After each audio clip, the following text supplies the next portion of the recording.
Alright guys, so today I'm going to be using a mixture of two of my favorite palettes. The Anastasia Beverly Hills Modern Renaissance palette and the Shade and Light Eye palette by Kat Von D. These, in my opinion, are the best nude shade shadows, I suppose. Modern Renaissance gives you a little bit more option, which is nice. As you'll see the colors, you got like your pinks as well, and you got more warm tones, so that's really good for blue eyes, personally at least. Whereas her newer ones like Prism and Subculture, they're okay for blue eyes, but I do find most of those colors are more targeted towards brown eyes or hazel, something like that, which is fine. It makes sense to do different palettes for different eye colors because it doesn't make sense to buy a palette and only be able to use half the colors, right?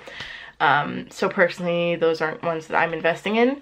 Definitely warm colors is a better go for my color of eye.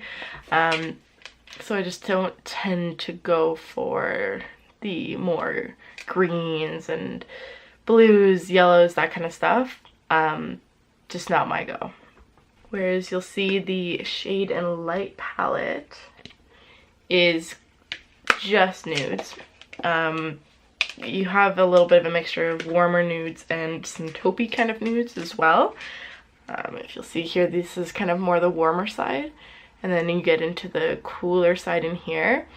I know I said that, you know, warmer is usually better for me because of my blue eyes, but I don't actually mind a taupe color. I do find taupe looks pretty nice on any eye color, really. So what I'm gonna do today is the taupes. So I'm gonna go with this section here more, just so that I can show something that's more versatile to more eye types. If I was doing my normal pinks or you know, oranges, that kind of stuff, then that's really only doable for blue eyes. I mean, you can do it as brown eyes, but it doesn't look as nice. The pinks, purples, oranges, all those are more complementary on blue eyes. So I'm gonna do something not different for me. I have done it before, but something more that more people can do. Something that works on more people. So I hope you enjoy it. So first I'm going to go in with my transition shade. So for my transition shade today, I'm choosing this here warm taupe. It's a little bit dark, but I usually prefer to have a dark transition shade because I like my colors to really pop. If you wanted, you could go with something a little bit lighter. So for example, you could go with maybe one of these two here. They are a little bit lighter. But like I said, for me, I want it to really pop. So I'm taking the brush that actually came in the palette with the Modern Renaissance palette. I actually love this brush, I'm not gonna lie. So it came just in there. It's really good for blending. Like you can see the top here is like the tapered finish. So it's honestly amazing for blending. This one I don't tend to use as much. I just find it gives kind of a harsh line sometimes. I prefer it to be more blended out personally. Sometimes I'll do it just to pack color on more than anything, but I find the most common brush I'm using is this guy right here. So I'm gonna go in with that one and just take the warm taupe color and just apply it just above my crease. With a transition shade, I prefer to apply it above the crease personally, just because you're going to be putting a darker color on your actual crease because I'm doing a cut crease. So I find you want to push this up a little bit higher, just like that. And on the other side.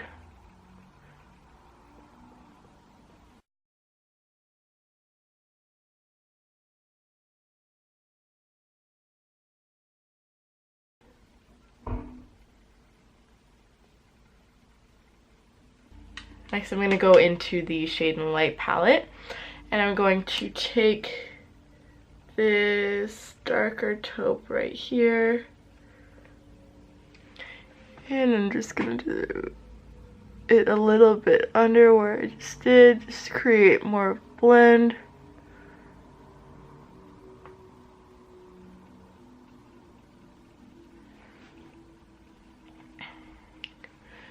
And again on this side.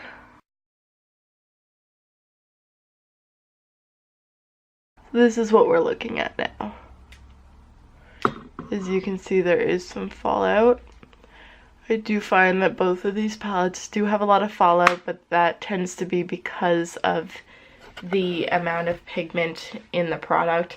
You're gonna get fallout with any highly pigmented product, so you kind of have to, you know, choose your vice, whether you want to pat more product on with less fallout, or whether you want to use less product and have fallout, right?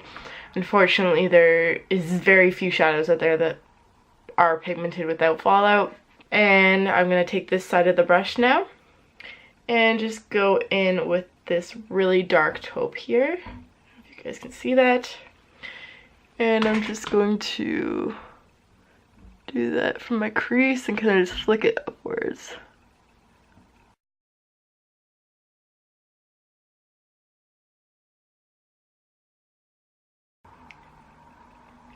And again.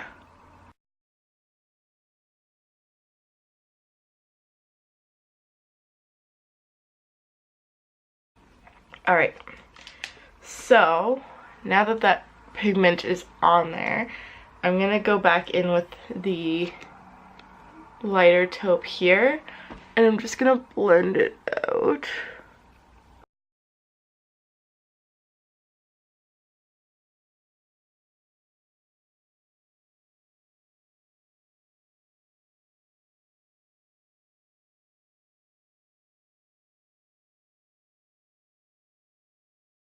This is what it's looking like now.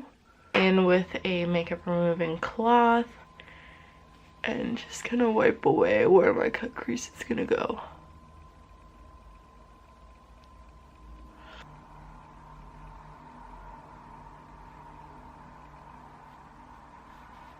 And this will wipe out all the fallout.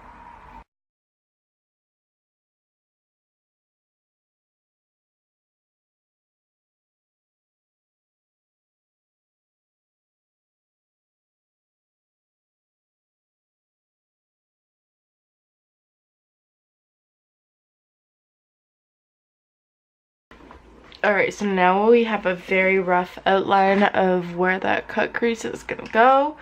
I'm just going to go in with this concealer here.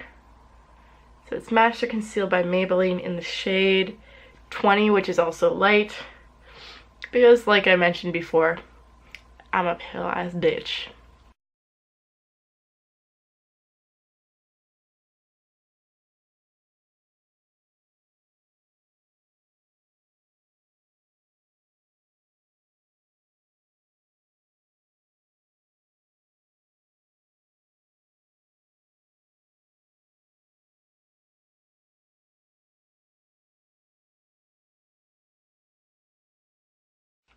And then I just take my beauty blender and just pat that in. I'm gonna go in now with the Modern Renaissance palette again.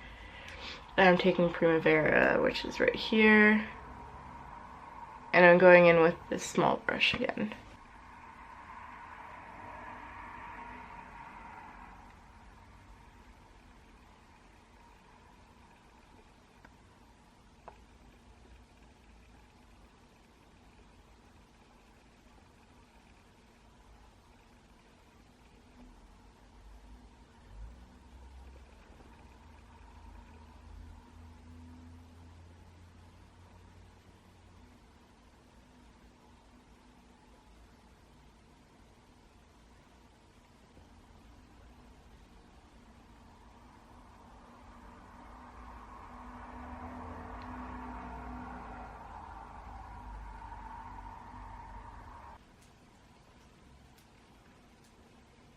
Alright guys, now I'm going in with my NYX matte eyeliner.